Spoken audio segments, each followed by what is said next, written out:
الحمد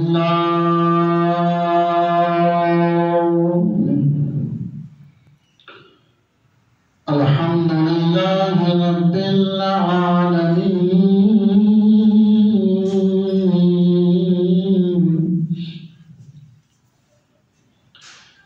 والصلاة والسلام على رسوله الكريم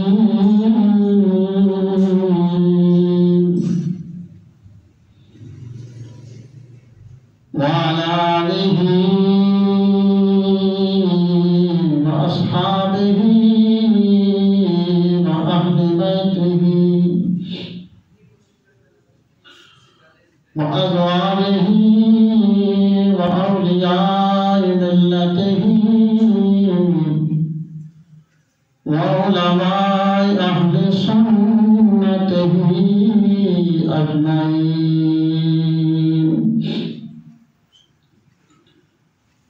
أما بعد فأعوذ بالله من الشيطان الرجيم.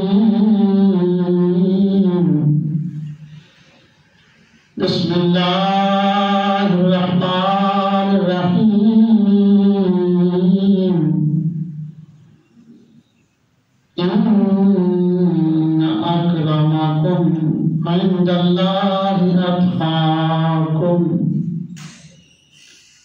صدق الله العظيم وصدق رسوله النبي الكريم الأمين.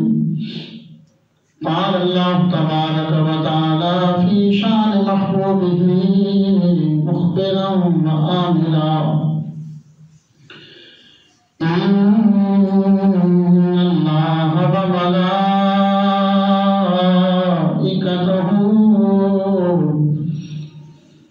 يصلون على النبي يا أيها الذين آمنوا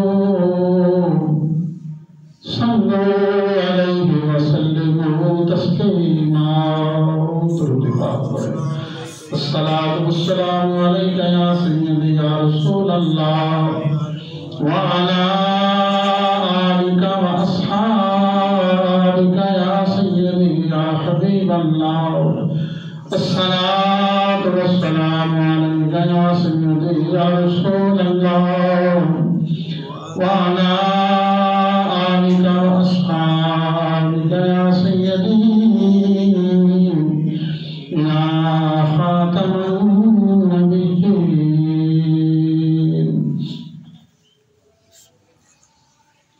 حمد و ثنا کے بعد دعا ہے اللہ وحدہ لا شریک ہماری جماعت المبارک کی سازی کو، سعی کو، کاوش کو، عبادت کو قبول فرمائے.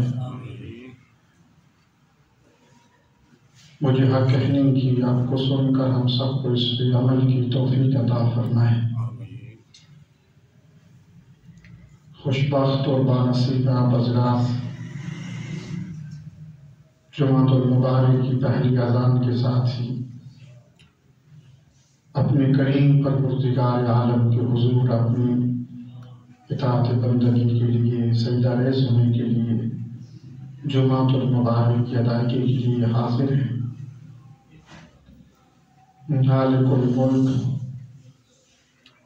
جماعت المبارک کے بابرکت، روح پرور، پرنور اور مقدس قبولیت بھری گھڑیوں کا صدقہ ہماری زندگی کی تمام لغزشوں کو، خطاؤں کو، گناہوں کو معاف فرمائے اور جماعت المبارک کے فیض و برکات نصیب فرمائے. جیسا کہ ہم گزشتہ جماعت المبارک کے خطبے میں گفتگو کر رہے تھے کہ دنیا کا نظام ایک مکافاتی عمل ہے.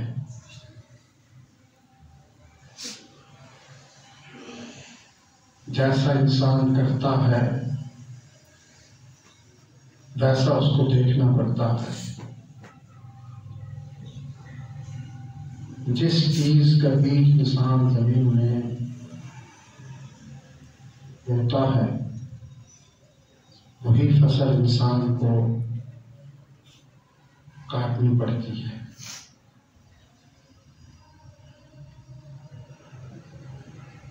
ہم گفتگو کر رہے تھے کہ اولادیں کیوں نہیں سنورتی۔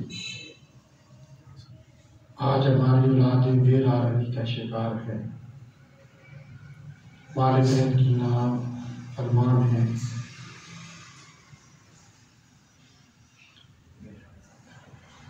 تقریباً اللہ ماشاء اللہ والدین اپنی اولاد کی وجہ سے پریشانی کا شکار ہے۔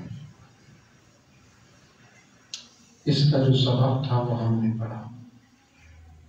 آج دیکھیں کثرت سے مساجد ہیں، مدارس ہیں، پڑھانے والے ہیں۔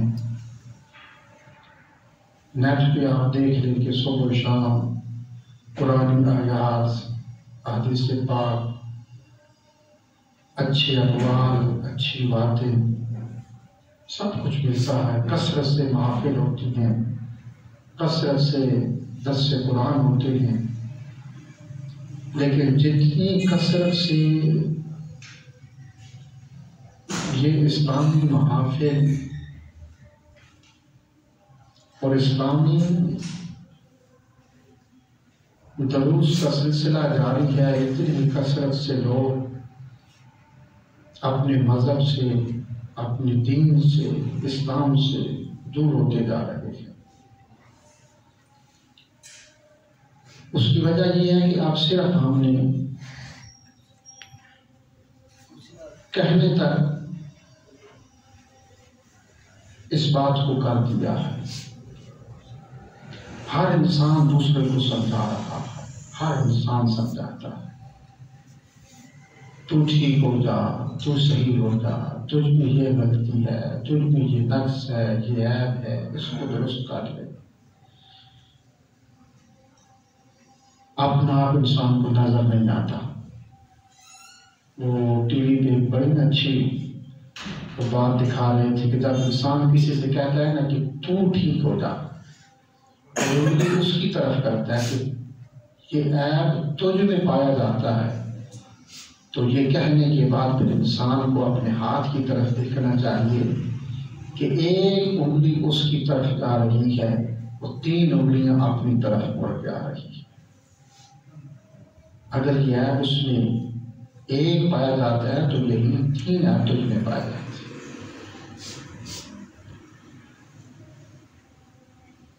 آج ہر انسان ایک دین کا ٹھیکیدار ہے، دین کا مبلغ ہے، دین کا داعی ہے، اور یہی سمجھتا ہے کہ جتنا میں دین کو سمجھتا ہوں اتنا کوئی نہیں سمجھتا۔ اور آپ میڈیا پہ دیکھیں کلین شیخ، دنیا دار اور سب سے بڑے اسلام کے ٹھیکیدار اور اسلام کی ترجمان وہ بنے بیٹھے، سب سے زیادہ اسلام کی ترجمانی کرتے۔ یہ بھی قرب قیامت کی نشانیوں میں سے ایک نشانی ہے۔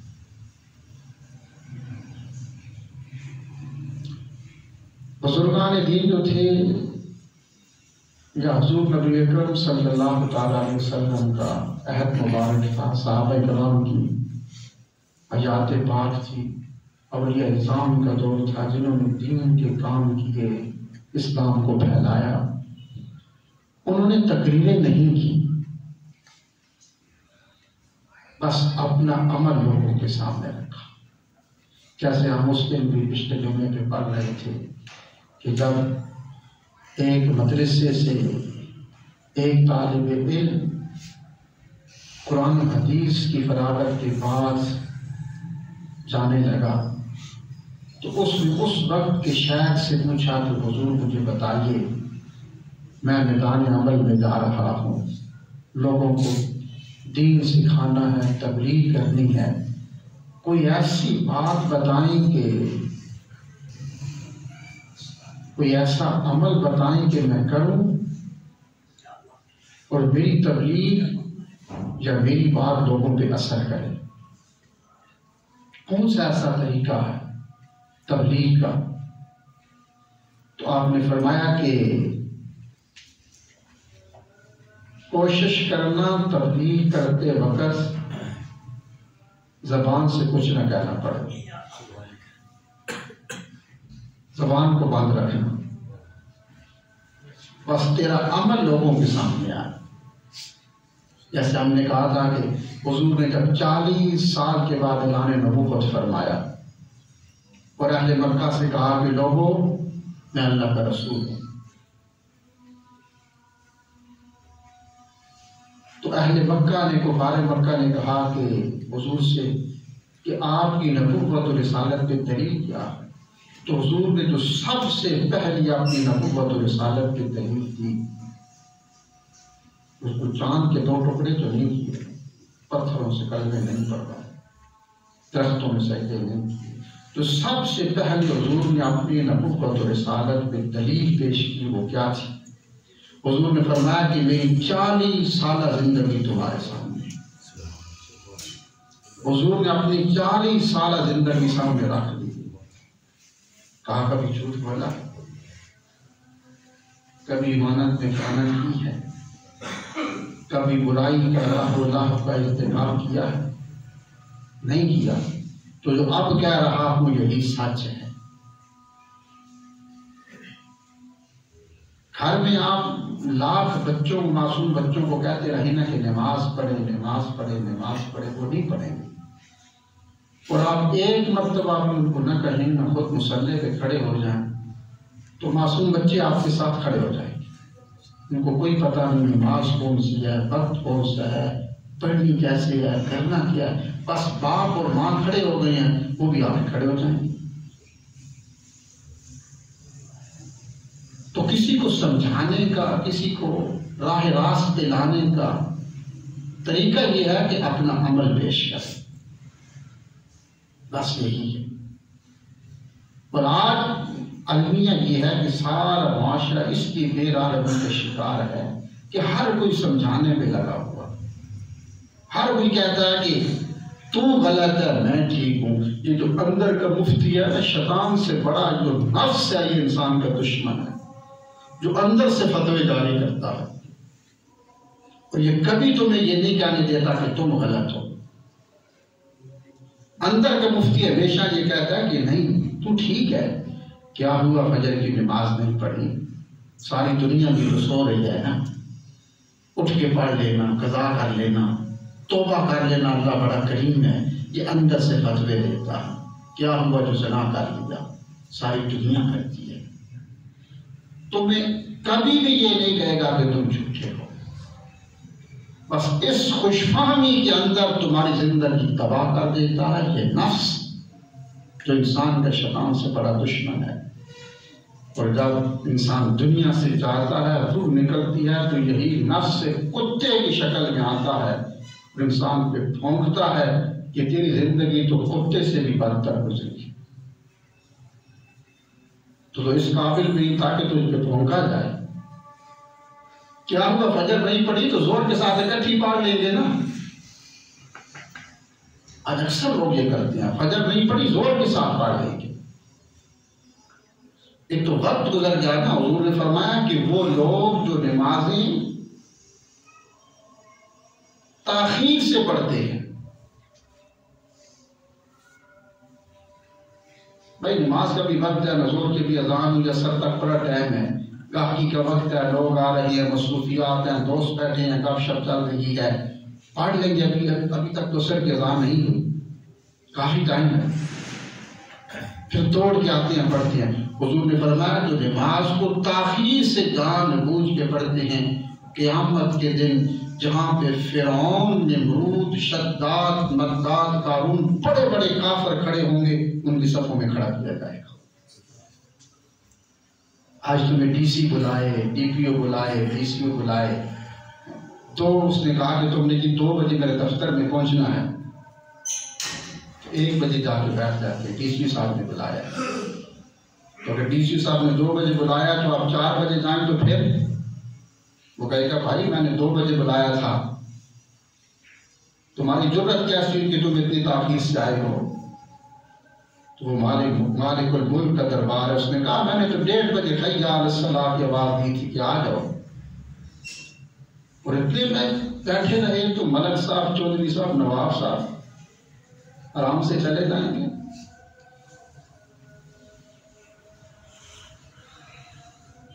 آج صرف یہ ہے کہ ہم نے زندگی کی بنیاد، زندگی کا مقصد، جینے کا مقصد دنیا کو بنا لیا. بس ایک ہی مشن ہے کہ پیسہ اکٹھا ہو، اچھا گھر ہو، عالیشان گھر ہو. میں اکثر کہتا ہوں نا کہ آج جن کی یہ دکانیں ہیں نا، آج 2021 گزر رہا ہے، 2021 گزر رہا ہے، دنیا سے چلے جائیں گے. اگر اللہ نے 2121 میں دوبارہ زندگی دی نا کہ جاؤ ایک دفعہ دنیا کا چکر لگا کے آؤ 100 سال کے بعد، تو انہی پلازوں میں، دکانوں میں اجنبی لوگ بیٹھے ہوں گے، ہمارے گھروں کے اجنبی لوگ واپس ہوں گے. ہم گھسنا بھی چاہیں گے تو داخل نہیں ہونے دیں گے. کون ہو بھائی، کہاں سے آئے؟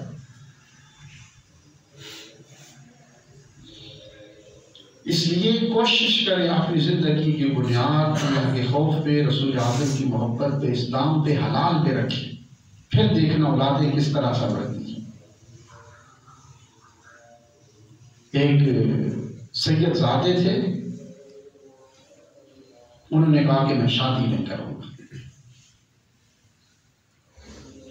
زندگی ساری اگر شادی کر لی، اولاد ہوگی، بیوی ہوگی، مصروفیات ہوں گی، ان کے خراجات ہوں گے، تو اللہ کی یاد سے غافل ہو جاؤں گا. اللہ کو یاد کیسے کروں گا، نمازیں کیسے پڑھوں گا؟ تو انہوں نے کیا کیا؟ انہوں نے کہا کہ میں شادی نہیں کروں گا.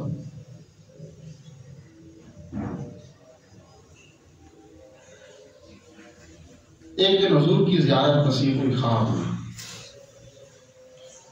تو حضور نے فرمایا کہ شادی کر لو. کہا حضور ٹھیک ہے میں شادی کرتا ہوں. شادی ہو گئی، مسجد میں نکاح ہوا نماز ظہر کے بعد. آج جو ہے نا کہ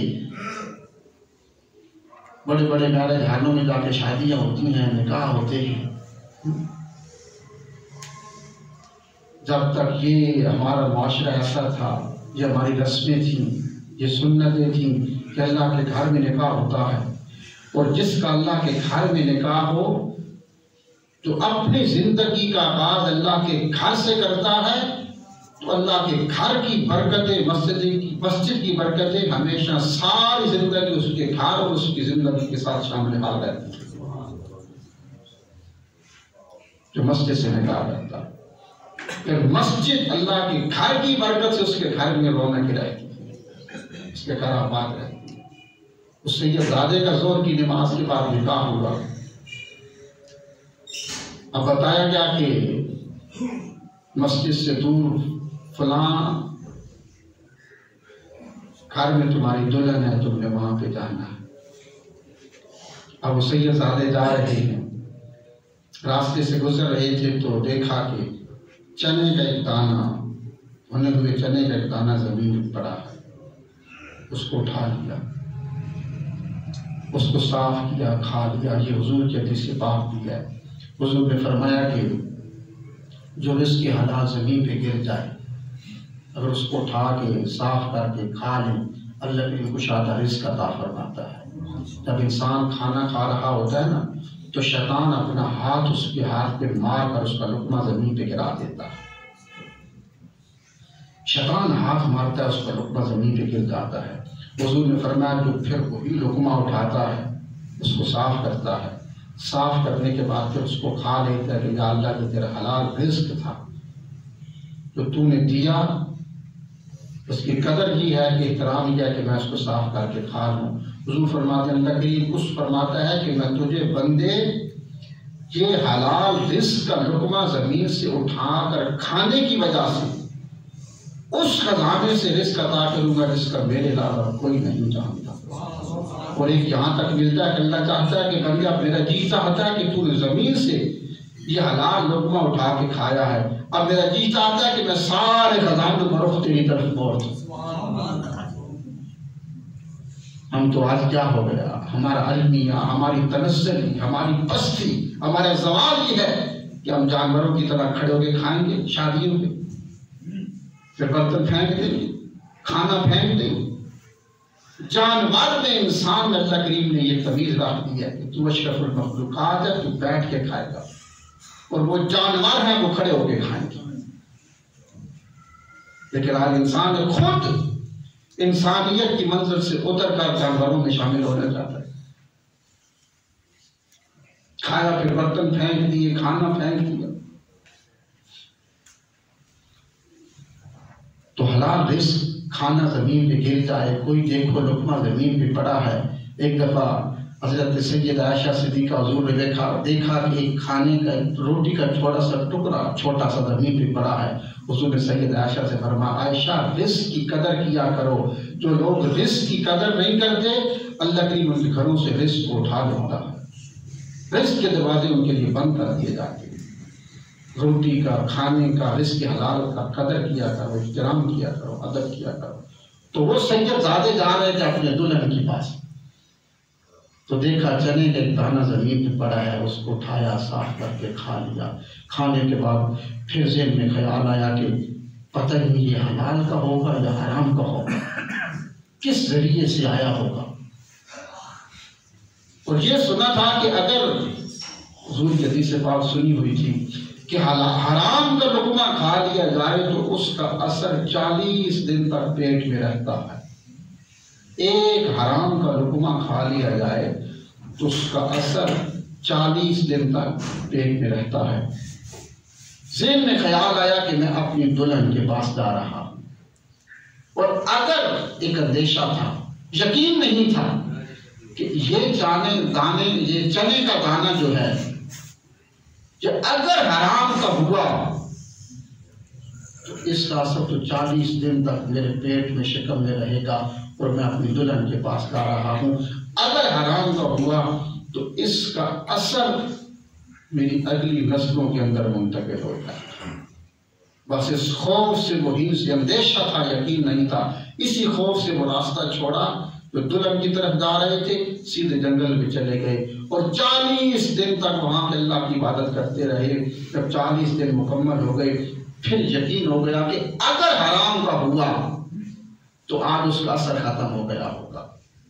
پھر وہ سید زادے واپس آئے اور اپنی دلہن کے پاس گئے، حقوق زوجیت ادا ہوئے۔ اللہ نے ان کو جو پہلا بیٹا عطا کیا تھا، جانتے اس کا نام کیا تھا؟ حضرت سخی لال شہباز قلندر رحمۃ اللہ تعالی۔ یہ بیٹے ولی تب بنتے ہیں جب اپنی زندگی کی، شادی کی، اپنی زندگی کی بنیاد اللہ کے خوف پہ، رسول اعظم کی محبت پہ، اسلام پہ، دین پہ، قرآن پہ رکھی جائے، پھر جا کے ایسی نیک سالے اللہ کی عطا فرماتے۔ وہ مصر کے گورنر ہیں نجم الدین۔ بھائی نے کہا کہ نجم الدین جوانی چل رہی ہو، گورنر ہو، دنیا کی دولت کی ریل پیل ہے، مال و دولت کے ذخائر ہے، شادی کا تو مصر کے گورنر نجم الدین نے کہا کہ نہیں، میں شادی نہیں کروں گا۔ کہا کیوں؟ کہا میں تیری بھائی نے کہا، اسد الدین بھائی کا نام تھا، تیرے لیے میں رشتہ مانگتا ہوں۔ کہا کس کا؟ کہا سلجوقی بادشاہ کی بیٹی بڑی حسین و جمیل ہے، اس کا رشتہ مانگتے ہیں۔ کہا مجھے قبول نہیں۔ کہا وزیر الملک بادشاہ کی بیٹی بڑی خوبصورت ہے، اس کا رشتہ مانگتے ہیں، دے دے گا۔ کہا مجھے نہیں منظور، وہ میرے لائق نہیں ہے۔ تو کہا پھر کون تمہارے لائق ہے؟ کوئی لڑکی تمہارے لائق ہی نہیں ہے، پھر تمہارے لائق کون ہے؟ کہا میرے لائق وہ لڑکی ہے، میں اس سے شادی کروں گا جو میرا ہاتھ پکڑ کے مجھے جنت میں لے جائے۔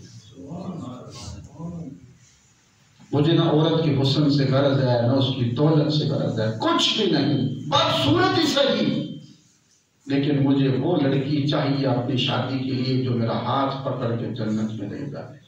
تو اسد الدین بھائی نے نجم الدین مصر کے گورنر سے کہا پھر ڈھونڈتے رہو، ملی تو کر لینا۔ پھر ایک دن مصر کے گورنر نجم الدین جو تھے، یہ اس وقت مصر کے مفتی اعظم کے پاس بیٹھے ہوئے تھے، ان کی خانقاہ میں بیٹھے ہوئے تھے، کسی مسئلے پہ گفتگو ہو رہی تھی۔ پردے کے پیچھے سے ایک آواز آئی، ایک نسوانی آواز تھی۔ ایک لڑکی نے شیخ سے کہا کہ حضور میں آپ سے ملنا چاہتی ہوں۔ تو مفتی اعظم مصر نے کہا کہ نجم الدین گورنر سے کہا کہ ٹھہر جائیں، میں اس سے بات کر لوں۔